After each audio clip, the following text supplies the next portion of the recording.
हाय आप सभी लोग को जय श्री श्याम। आज की क्लास में हमें उम्मीद है कि आप सभी लोग बहुत बढ़िया होंगे। मैं फिर दोबारा से बोल देता हूँ, आप मेरे टेलीग्राम चैनल से जुड़ जाइए, वहाँ पे एक टेस्ट होता है। और टेस्ट अभी जो चल रहा है झारखंड में, जो 2026 में जितने भी एग्जाम होने वाले हैं, 2027 में एग्जाम होने वाले हैं, सारे एग्जाम पॉइंट ऑफ व्यू से जो है सारे क्वेश्चन जो है आपको मिल रहा है। वहाँ पे टेस्ट देना है और आंसर शीट भी जारी किया जाता है, सारा चीज़ जो है आपके सामने रखा जाता है। तो हमें उम्मीद है कि आप जो है अपनी चीज़ों पर ज़्यादा ध्यान देंगे जो हमने आपको बता दिया, और ज़्यादा से ज़्यादा जो है कोशिश करिए टेलीग्राम से जुड़िए, वहाँ से आप फिर यूट्यूब से जाइए, यूट्यूब पर देखिए जहाँ आप अभी सुन रहे होंगे। और अपनी तैयारी को जो है ना फर्स्ट इन लास्ट समझिए। फर्स्ट इन लास्ट करने का मतलब ये है कि आप इसको सोच लीजिए कि हमारा ये फर्स्ट है और यही अंतिम लास्ट भी है, इसके बाद फिर हमको नहीं करना है। तो इसके लिए आपको ज़्यादा मेहनत करना होगा, मेहनत करेंगे तभी जो है इसमें सिलेक्शन पा लेंगे, तो आपका लास्ट हो जाएगा। समझ में? तो जी बाकी चीज़ें यही कहना था, बाकी अब आप खुद ही समझ गए होंगे कि क्या करना है। अब चलिए हम लोग शुरू करते हैं। आए देखिए, छोटा नागपुर खास का नागवंश हम लोग पढ़ रहे हैं, यानी पिछले कक्षा में हमने पढ़ा था। आज भी हम लोग उसी छोटा नागपुर के नागवंश ही पढ़ेंगे। हमने कल प्रताप राय, कल फनी मुकुट राय को हम लोगों ने पढ़ा था। आज हम लोग शिवदास कर्ण पढ़ेंगे। शिवदास कर्ण का शासनकाल क्या रहा उसको भी समझ लीजिए। शिवदास कर्ण का शासनकाल रहा 1367 से लेके 1389 तक। शिवदास कर्ण ने यानी इसने हापामुनि गांव में स्थित सियानाथ के हाथ से, यानी हापामुनि मंदिर जो है गुमला में पड़ता है, ये सबको पता होगा। वहाँ के मंदिर में जो है ना शिवदास कर्ण ने सियानाथ के हाथों, यानी सियानाथ की सहायता से, उसके हाथों से 1401 ईस्वी में भगवान विष्णु की प्रतिमा को उस मंदिर में स्थापित कर दिया। किसने? शिवदास कर्ण ने। किसकी सहायता से? सियानाथ। उसी के हाथों से जो 1401 ईस्वी में भगवान विष्णु की प्रतिमा स्थापित कर दिया। ध्यान रहे, ये भी बहुत बीबीआई है। अच्छा, एक बात भी आपके दिमाग में चल रहा होगा कि हापामुनि मंदिर का निर्माण किसने कराया था। तो हापामुनि मंदिर का निर्माण जो है, ध्यान रखिएगा, निर्माण 9वीं सदी में हुआ था, गंजघट राय ने कराया था। किसने करवाया था? गंजघट राय ने कराया था। आपको कमेंट में बताना है कि गंजघट राय जो है ना किस वंश का शासक था, ये आपको कंफर्म करके बता देना है। उसके बाद गंजघट राय जब मतलब इसके हापामुनि गांव का निर्माण कराता है। यह हापामुनि गांव कहाँ है? तो गुमला में है। गुमला, ठीक है। हापामुनि गांव भी है, हापामुनि मंदिर भी है, ठीक है। तो दोनों एक ही जगह पे, कहाँ? गुमला। कहाँ? गुमला। उसके बाद आता है प्रताप कर्ण। कौन? प्रताप कर्ण। 1451 से लेकर 1469 तक चलता है इसका शासन का। यह दिल्ली सल्तनत के लोधी वंश के समकालीन था, यानी कि दिल्ली सल्तनत में जो लोधी वंश चल रहा था उसके ही समकालीन था प्रताप कर्ण। कौन था? प्रताप कर्ण। समझ आया? आपको मैं बताते चले कि ये सभी कर्ण लिखा हुआ दिखाई दे ना, कर्ण कर्ण कर्ण कर्ण सब उपाधि है। जो सबसे पहले किसको मिला था? भीमकर्ण। अब भीमकर्ण से याद रखिएगा, इससे पहले मैं आपको बताया था कि ये जितने भी है ना, सब जो है ना, जितने भी ये फनी मुकुट राय के बाद के शासक है। लेकिन इनका उपाधि जो बाद में मिला, राय की उपाधि खत्म हुई, प्रताप भीम मतलब राय का। आपसे एग्जाम में पूछा जा सकता है कि राय के जो उपाधि था, नागवंश में राय की उपाधि था, वो किसके पास समाप्त हो गया था? तो फनी मुकुट राय के पास समाप्त हो गया था। हाँ या नहीं? जवाब। फनी मुकुट राय के पास समाप्त हो गया था। शुरू किससे हुआ था? भीमकर्ण से समाप्त हुआ, और ये प्रक्रिया जो है ना चलते रहा, मतलब कि कंटिन्यू रहा। समझ में आया? फनी मुकुट राय के बारे में हम आपको समझा देते हैं। फनी मुकुट राय का लालन पालन जो है, समझ में आ रहा है? फनी मुकुट राय का लालन पालन या फनी मुकुट राय का सहयोग कौन? मंत्रा मुंडा बैठा था ना। मंत्रा मुंडा जो था गद्दी पर बैठा था, उन्हीं लोगों ने इसका लालन पालन किया, क्योंकि ये यहाँ का रहने वाला नहीं था, ये तो रहने वाला था वाराणसी का। कहाँ का रहने वाला था? वाराणसी का रहने वाला था। ये इसी यहाँ पे आया था, इसका लालन पालन यहाँ हुआ था, फिर उसी को शासक बैठाएगा सबके सर्वसम्मति से। हाँ या नहीं? प्रताप कर्ण यह दिल्ली सल्तनत के समकालीन लोधी वंश के मतलब दिल्ली सल्तनत के लोधी वंश के समकालीन था, यानी उसका शासनकाल जब दिल्ली में चल रहा था उसमें लोधी वंश था। प्रताप कर्ण इसने तमाड़ के राजा से प्रताप कर्ण को, इसे तमाड़ के राजा ने क्या कर दिया, इसे बंदी बना दिया था। प्रताप कर्ण को क्या कर दिया था, बंदी बनाकर उसी किले में शिफ्ट कर दिया था जिस किले में बंदी बनाया था। यानी प्रताप कर्ण का जो किला था उसी किले में इसको रखा था बंदी बनाकर। जब बंदी बना के रखा था तो इसको छुड़ाने के लिए कौन आया, इसको छुड़ाने के लिए जो है मुक्त करने के लिए बागदेव सिंह, ठीक है, बागदेव सिंह ने यानी कि बंदी से मुक्ति कराने के लिए खरवार के राजा बागदेव सिंह आए, ठीक है। अब इसी ने इसको क्या किया, मुक्ति कर दिया।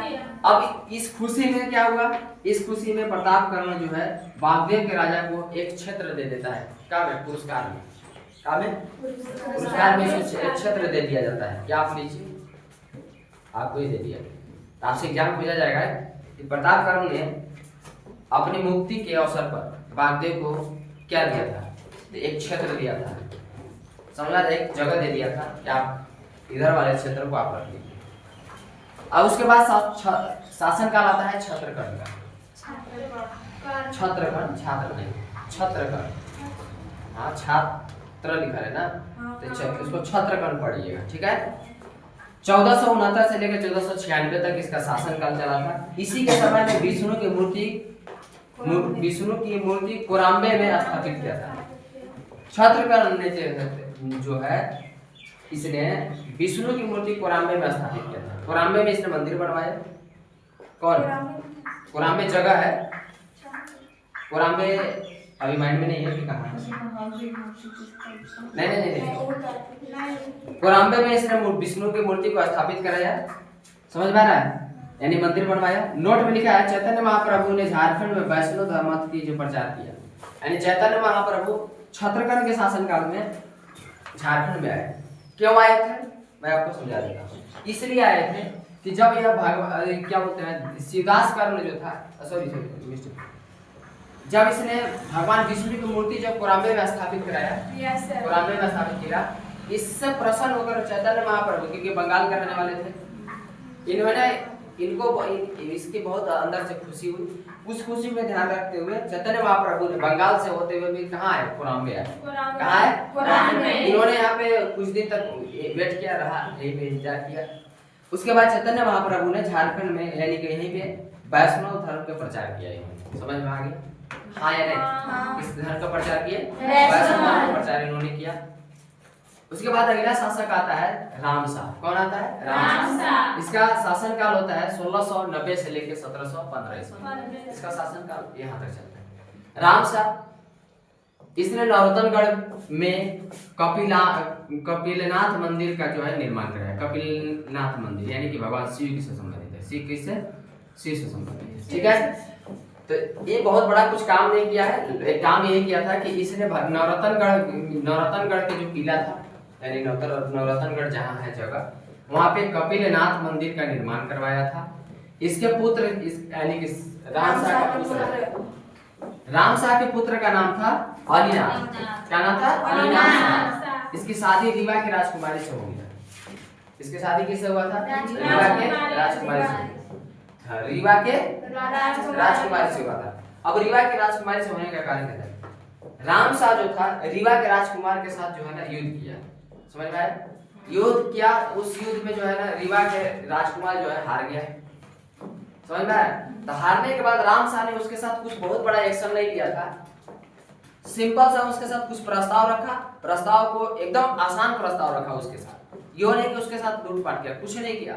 उस आसान प्रस्ताव में दोनों के मन में जो है क्या हुआ, हीनता नहीं रहा। क्योंकि देखिए जब कोई शासक किसी के ऊपर आक्रमण कर देता है और उसको लूट, जब वो हार जाता है अगला, तो उसके ऊपर हीनता हो जाती है, मन भाव जो है दूसरा हो जाता है। लेकिन रामशाह जो था यानी कि रामशाह रीवा के शासक के साथ उसे कोई हीनता भाव नहीं था। अब इसी को ध्यान में, इसी को जो है क्या बोलते हैं ध्यान में रखते हुए रीवा का जो राजा था उसने ये मंजूर कर लिया कि हम आपके बेटे के साथ अपनी बेटी की शादी करेंगे। आया समझ में। तो यही लिखा हुआ है कि राजकुमारी का जो है ना शादी हुआ किसके साथ, अलीनाथ शाह। कोई दिक्कत, एनीनाथ शाह क्या है भैया, एनीनाथ शाह कौन है, ध्यान रखिएगा, बहुत भी है ये एनीनाथ शाह। यह बड़का गांव का राजा था। बड़का गांव कहाँ है भाई, कोई बता सकते हैं तो बता दीजिए, बड़का गांव कहाँ है? पढ़े हैं? गुड। किसी ने बोला हजारीबाग, कौन?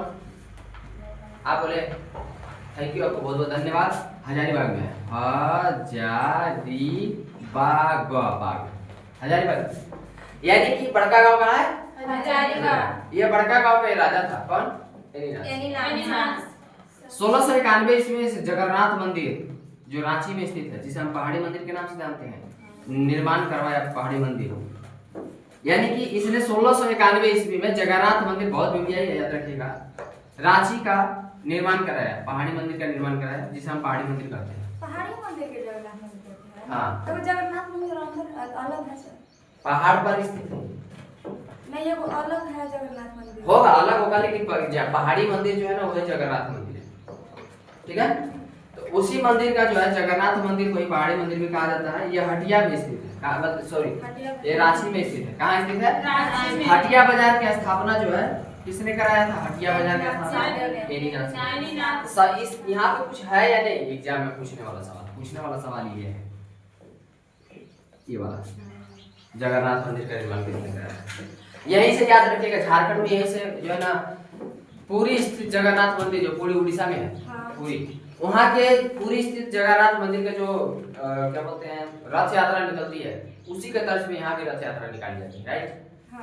हाँ या नहीं? पूछा जाएगा झारखंड में किस मंदिर से रथ यात्रा निकाली जाती है, कहाँ बताइएगा? पहाड़ी मंदिर। उसके बाद यदुनाथ शाह आता है, कौन आता है शासक बनना? यह अंग्रेज अधिकारी फर्रुखसियर के शासनकाल का था, यानी कि इसका अंग्रेज अधिकारी फर्रुखसियर के संबंध रखता है, यानी उस समय के शासनकाल से संबंधित है, राइट? फर्रुखसियर यह समकालीन था। यदुनाथ सिंह क्या किया? बिहार के सूबेदार सरबुलंद खान ने क्या किया? बिहार के सूबेदार सरबुलंद खान ने किया था। यदुनाथ शाह बिहार के सूबेदार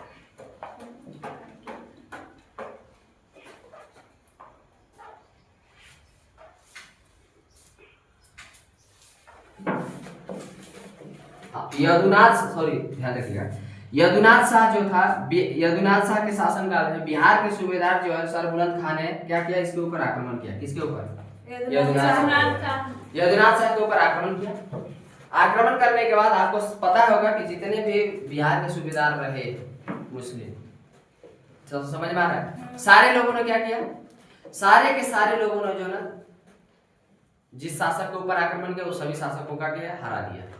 हाँ नहीं? अब हराने के बाद उनका एक ही मांग होता था, क्या करता था? मलगुजारी। तो इन्होंने मलगुजारी से क्या कर लिया? किसने? यदुनाथ शाह हार गए।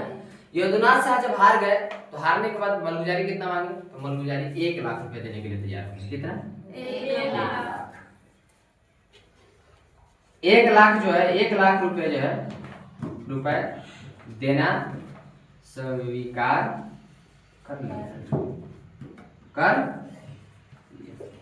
यानी कि यदुनाथ शाह ने बिहार के सूबेदार सरबुलंद खां को 1 लाख रुपया जो है ना मलगुजारी देना स्वीकार कर दिया। इसने अपनी राजधानी दोईसा से कहाँ ले गया? पालकोट। एग्जाम में कुछ पूछे या ना पूछे, सुना ये जरूर पूछेगा आपसे कि कौन सा शासक था जो इसने दोईसा से पालकोट ले गया था राजधानी? कौन? यदुनाथ शाह ने अपनी राजधानी कहाँ से कहाँ ले गया था? दोईसा से। अब आप कहेंगे कि तो वहां क्यों ले गया? कारण इसलिए ले गया था कि इसको अंग्रेज और मुगलों से ज्यादा डर था। समझ में आ रहा है? अंग्रेज और मुगलों से ज्यादा डर था, इसलिए आपने जो है ना राजधानी को बदल दिया। क्या कर दिया? कारण दोईसा जो पड़ता था, दोईसा अंग्रेज और मुगलों का वो रास्ते में पड़ता था। अंग्रेज मुगल एक दूसरे रास्ते से क्रॉस करते थे तो उसी रास्ते से पड़ जाता था, इसलिए देखा कि हमारे लिए सेफ नहीं है, इसलिए यहाँ से राजधानी का हटा दिया। तो हमें उम्मीद है कि आपको समझ में आ ही गया हो कि नहीं आया? आ गया। तो अगर आ गया तो आप बहुत बहुत धन्यवाद। हमें उम्मीद है कि अगर अच्छा वीडियो लगा होगा तो प्लीज आपसे रिक्वेस्ट है शेयर करने के लिए जरूर सोचिएगा। तब तक के लिए आपको